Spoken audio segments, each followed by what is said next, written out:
Hey, how's it going, Spartan fans? This is Stephen Robb. I'm a writer for SpartanAvenue.com, and this is the eve before the big game with Central Michigan. Can the Spartans fix the issues that are going on in their offensive line? Can they actually run the ball and gain more than just 2 or 3 yards? Well, we'll find out. And Central Michigan has really given the Spartans trouble over the years. And Mark D'Antonio has gone so far as to say that he believes Central Michigan is a rival.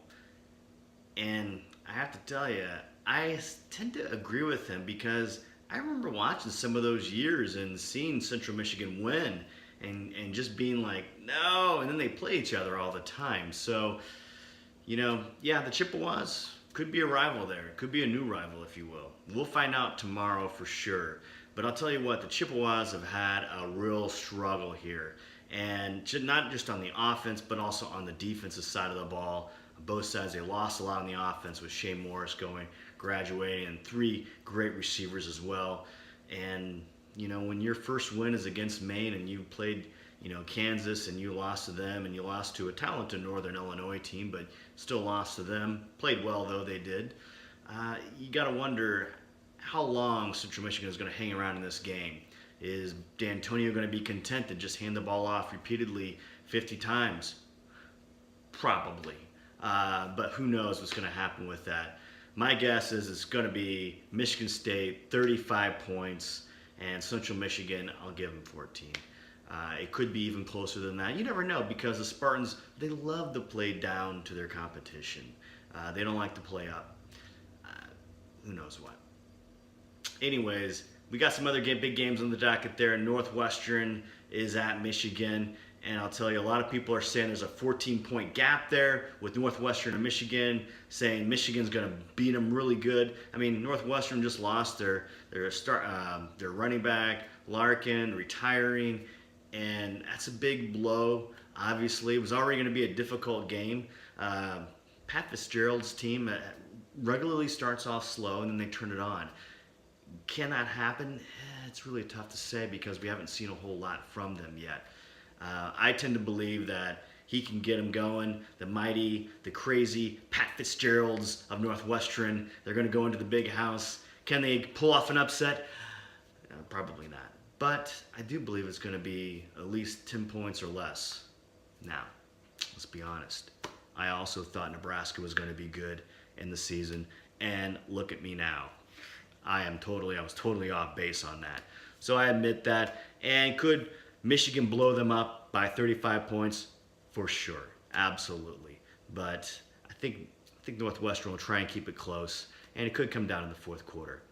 And the other big game really happened in the Big Ten is Ohio State and Penn State. And I really believe Ohio State. It's interesting. I was at the TCU-Texas game and watching TCU play, and maybe it was a little bit of a hangover from the Ohio State game, but they did not look good.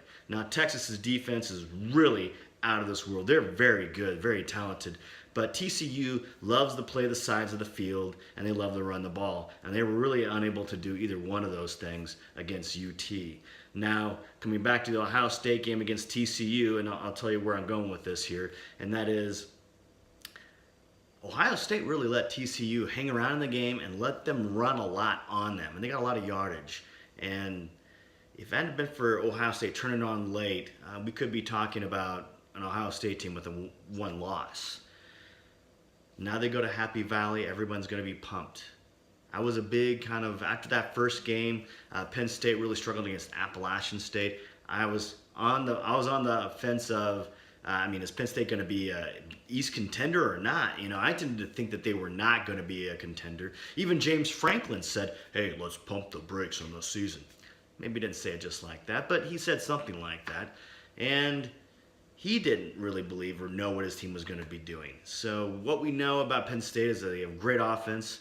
So does Ohio State. Ohio State loves to let people run the ball. They let Oregon State run the ball on them. Now you might say, well, hey, that was late in the game. They didn't care. I get it. But Oregon State, it's Oregon State. And they hung 30-some points on you. Even your backups are going to care. So it's interesting.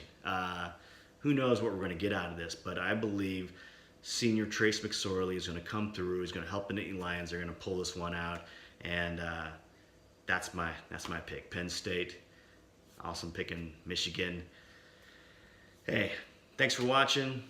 See you at SpartanAvenue.com. Bye. For real.